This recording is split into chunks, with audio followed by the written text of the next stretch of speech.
ہوا یوں تھا کہ مسلمانوں پر جب 5 سال انتہائی ظلم ہوتا رہا تو مسلمان حبشہ کی طرف ہجرت کر کے چلے گئے.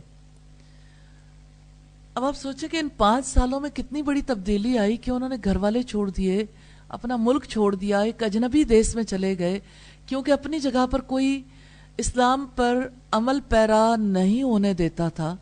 مشقتیں، مصیبتیں ان کے راستے میں آئیں جس کی وجہ سے وہ اپنے ماحول کو خیر بات کہہ کے حبشہ چلے گئے. پیچھے پیچھے اہل مکہ نے اپنا وفد بھیج دیا تحائف دے کر کہ ان لوگوں کو واپس لے کے آئیں. سوچیں ان کے ساتھ کیا دلچسپی تھی کہ وہ اللہ کی طرف بھاگنا چاہتے تھے اور یہ انہیں کھینچ کھینچ کے اپنا اسیر بنانا چاہتے تھے، اسی پرانے دین پر، انہی نظریات پر قائم کرنا چاہتے تھے. تو انہوں نے حبشہ کے بادشاہ سے جا کے کہا کہ یہ ہمارے بھاگے ہوئے لوگ ہیں، آپ انہیں واپس کر دیجئے. تو حبشہ کے بادشاہ نے سارے درباریوں کو بلوا لیا. جب دربار سج گیا تو انہوں نے مسلمانوں کو بھی بلایا اور آنے والے وفد کو بھی بلایا. پھر مسلمانوں کے وفد کے سربراہ سے پوچھا کہ اچھا یہ بتاؤ کہ تم کہتے ہو کہ ہمارے اندر ایک نیا رسول آیا ہے، وہ تمہیں کیا تعلیمات دیتا ہے؟ تو حضرت جعفر تیار اٹھ کھڑے ہوئے اور انہوں نے اس موقع پر سپیچ کی کہ اے بادشاہ، ہم مردار کھانے والے لوگ تھے، ہم انسانوں کو قتل کرتے تھے، بیٹیوں کو زندہ دفن کرتے تھے، سود کھاتے تھے، ہم ایسے لوگ تھے جو قتل و غارت گری میں کمال رکھتے تھے. پھر ہم میں ایک شخص پیدا ہوا، اس نے کہا بتوں کی عبادت نہ کرو، ایک اللہ کی عبادت کرو. اس نے ہمیں صلہ رحمی کا حکم دیا. انہوں نے اپنی یہ سپیچ جاری رکھی اور حبشہ کے بادشاہ کی صورتحال بدلنی شروع ہو گئی، کیونکہ اسے سچائی نے موہ لیا تھا، اس کا دل پکڑا گیا تھا، لیکن ابھی بات باقی تھی. کہنے لگا یہ بتاؤ کہ اس پر کوئی کلام بھی نازل ہوتا ہے؟ کوئی ایسی چیز سنا سکتے ہو جو وہ کہتا ہے کہ یہ اللہ کی وحی ہے؟ تو حضرت جعفر نے اس موقع پر سورہ مریم کی تلاوت کی. نجاشی عیسائی تھا، اس میں جب حق باتیں سنی تو اس کی آنکھوں سے آنسو بہہ نکلے، داڑھی بھیگ گئی، سینہ بھیگ گیا،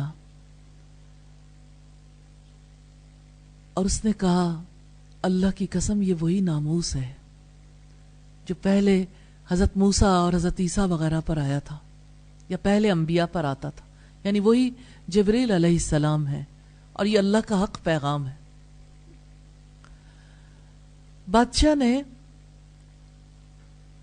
طائف بھی واپس کر دیے اور مکہ کے وفد کو بھی خدا حافظ کہہ دیا، اور لوگوں سے کہا کہ آپ لوگ اس ملک میں جو چاہیں کر سکتے ہیں اور جیسے چاہیں زندگی بسر کر سکتے ہیں، آپ کے راستے میں کوئی رکاوٹ نہیں ہوگی. مکہ کا وفد واپس چلا گیا، لیکن نجاشی اور اس کے ساتھیوں کی یاد کو اللہ تعالیٰ نے قرآن حکیم میں ہمارے سامنے رکھ دیا، اور قیامت تک اس کی تلاوت ہوتی رہے گی. رب العزت کا فرمان ہے وَإِذَا سَمِعُوا مَا أُنزِلَ إِلَى الرَّسُولِ تَرَىٰ أَعْيُنَهُمْ تَفِيضُ مِنَ الدَّمْعِ مِمَّا عَرَفُوا مِنَ الْحَقِّ. جب انہوں نے سنا جو کچھ رسول کی طرف نازل کیا گیا تو ان کی آنکھیں آنسوؤں سے بہہ نکلیں، اس میں سے جو انہوں نے حق میں سے پہچان لیا. یقولون ربنا آمنا فاکتبنا مع الشاہدین. انہوں نے کہا اے ہمارے رب، ہم ایمان لائے، ہمارا نام گواہی دینے والوں میں لکھ لے. میں اس آیت کے حوالے سے کچھ چیزیں آپ کے سامنے رکھنا چاہتی ہوں. نجاشی کے دل پر قرآن حکیم کیسے اترا تھا؟ سب سے پہلی بات یہ وَإِذَا سَمِعُوا، تمام انسانیت کے لیے اصول یہی ہے کہ کلام اللہ کو سنے بغیر دل متاثر نہیں ہوتے. کیونکہ سننے کے اثرات ہیں کہ آنکھ آنسو بہاتی ہے، جلدیں نرم پڑ جاتی ہیں اور دل متاثر ہو جاتے ہیں۔ دوسری چیز ہے مما عرفوا من الحق، اس میں سے جو انہوں نے حق کو پہچان لیا۔ تو کلام اللہ ہے جس کی وجہ سے ہمیں سچائی کا پتہ چلتا ہے کہ زندگی کی سچائی کیا ہے۔ مما عرفوا من الحق، زندگی کی سچائی میں سے پہلی سچائی اللہ کی ذات ہے۔